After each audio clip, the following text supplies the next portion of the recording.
Today on Up Front, Scott Walker riding high in the race for the Republican presidential nomination. So why is he getting blowback from other conservatives right now?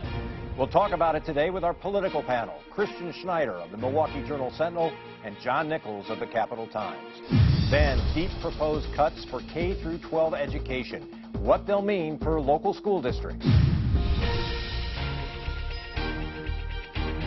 Covering the issues important to Wisconsin. This is Up Front with Mike Goucher.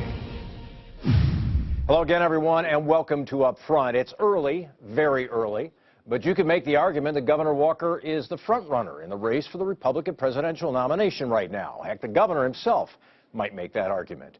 He traveled to South Carolina last week, another early primary state, and delivered a well-received speech that was heavy on foreign policy.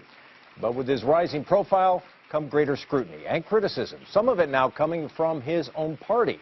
Walker came under fire for hiring a social media director who, it turns out, said some snarky things about the state of Iowa on Twitter. And then he took more heat when she quickly resigned. We're doing a deep dive now into Walker world with our political panel, John Nichols, associate editor of the Capital Times in Madison, correspondent for The Nation, and Christian Schneider, columnist for the Milwaukee Journal-Sentinel. Gentlemen, good to have you back on the program. Yeah, so, pleasure. is this a good week or a not-so-good week for Scott Walker? He's in South Carolina, pretty good reception, but also facing a little criticism over this social media director hiring and, I shouldn't say firing, but resignation. Is this a good or bad week for Scott Walker? It's a good week. For him? It's a good week. When the big debate about you is who's handling your tweets, you know, that's... You don't think that's going to be devastating to him? You know, the only thing that happened there was that some conservative columnists who actually seem to have learned most of what they know about Scott Walker from his book, Unintimidated, found out that he is actually one of the more intimidated people in American politics. It may be that he is unintimidated when a group of Wisconsinites come out and say, we really want to talk to you about wages and benefits and protection for workers in Wisconsin. Maybe he's unintimidated with that, but he is profoundly intimidated if a couple of folks in Iowa look at him the wrong way, because his focus is entirely on winning those Iowa caucuses. And I do think some people saw there a side of Scott Walker that wasn't very appealing. But remember, those are professional pundits, so seeing that and griping about it. The average person, frankly, even in Iowa, what I think they're getting a reinforced message again and again and again, that this is a profoundly conservative candidate for president, is saying a lot of things they want to hear. Give me your sense of this past week for Governor Walker, Christian. What did you think of it? Yeah, I mean, I've been somewhat critical of him. I liked him a lot better when he was governor of Wisconsin and not running for governor of Iowa. Just because he's got so many different stance on the issues then. Yeah, but my frustration has been mostly with the Iowa process, where he's got to go down there and kind of flip-flop on certain issues, you know, just to kind of let people know who he is. But, you know, what he's doing right now is he's selling Scott Walker. And I agree, he's on two different tracks. There's the chattering class track who kind of, you know, will take shots at him for this and that and kind of micromanaging. But to the rest of the nation, he's out there and he is saying a lot of the things that they want to hear. And to them, he's a fresh face, not to us, but to them. So I think right now he's selling himself. I think whoever comes out of the Republican primary will be someone who can sell Republicans or sell conservatism more broadly, not just necessarily themselves. I do want to drill down a bit on what the chattering class was saying last week, though, because you've got a couple members of the chattering class with exactly. you today. It seems very fitting, doesn't it? Yeah. But, you know, Eric Erickson, who writes the RedState.com blog, you know, he's a prominent conservative voice. He says for those keeping score at home, Scott Walker tosses Liz Mair, that's his former social media director, tosses Liz Mair to placate people who now kick the crap out of him, claiming he needs vetting. That was a reference to Michelle Malkin, the syndicated columnist, another conservative, who says Scott Walker has much bigger problems than the ill-considered hiring and firing of one D.C. operative.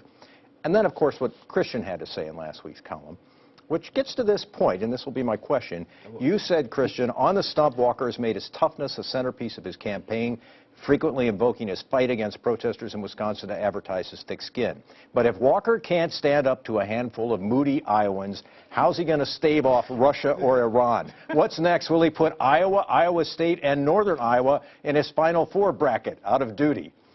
Of course you will. Yes, is the answer. Well, one of them didn't have to worry about it. Iowa State. But your point, though, is that there is sort of a narrative that's developing out there about the governor, that he's willing to say almost anything to curry favor with certain groups. Is Right. that? Well, Iowans specifically, I mean, there was... I'm not saying the narrative's true, but that narrative is out there. Right. Well, there was the immigration where he said he's changed his position. Abortion. Yeah, he hasn't changed on abortion. But no, he was criticized by Iowans for not being tough enough on abortion. Suddenly announces a stronger stand on abortion, right?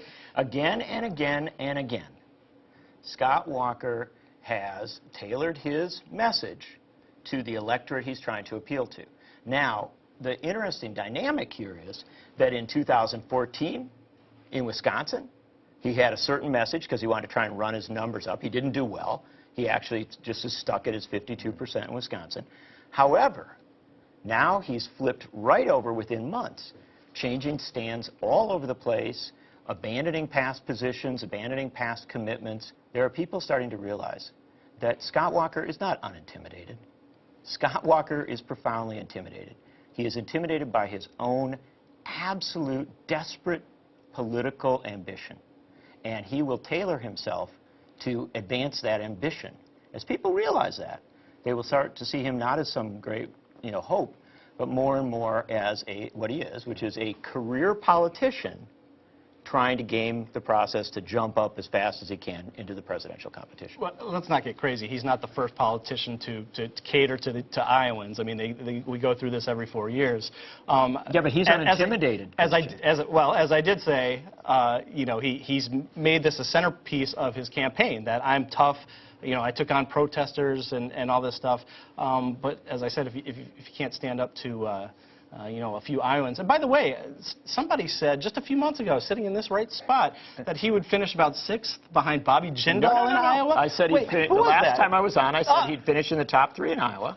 And I will adjust it now. Oh. I'll adjust it now. I believe that would be a flip-flop, would it not? No, not at all. You evolve. So now here's I love that word. So here now is the situation. I mean, people are talking about Scott Walker. I mean, sure, he took some criticism last week, but it's good to be thought of, isn't it, to have your name mentioned? I mean, you could be Bobby Jindal, and nobody's paying any attention to you. Yeah, I mean, there's a lot of people are critical, saying, well, he's peaking too early.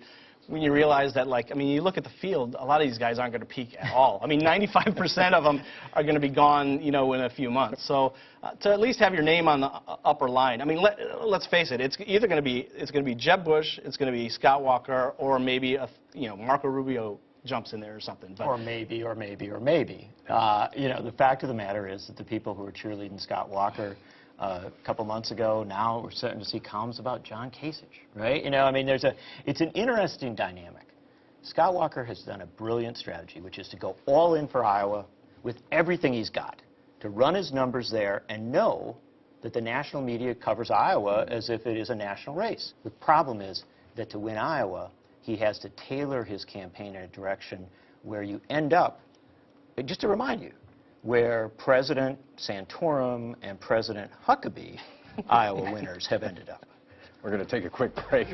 When we come back, we'll look not just at 2016, but 2015, and a sleepy but important election is just weeks away. Up Front with Mike Goucher, brought to you by the American Transmission Company and the Wisconsin Corn Growers Association.